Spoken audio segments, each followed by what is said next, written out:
नजर डालेंगे शोबिस की दुनिया पर।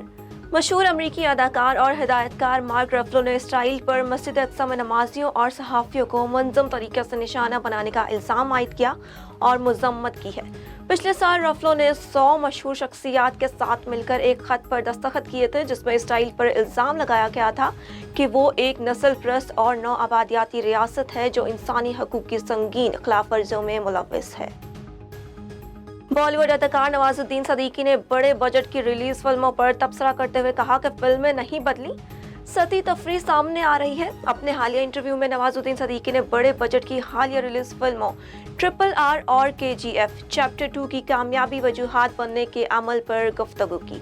उन्होंने कहा कि बड़े बजट की फिल्में यकीनी तौर पर शानदार होती हैं, लेकिन ये सिर्फ हैरत और खौफ पैदा करती हैं।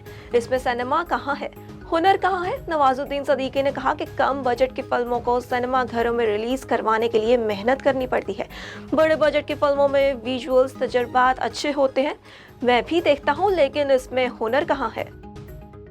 अदाकार मेज़बान रीमा ने कहा है कि हर शहरी को इंतखाबात में वोट का हक इस्तेमाल करना चाहिए।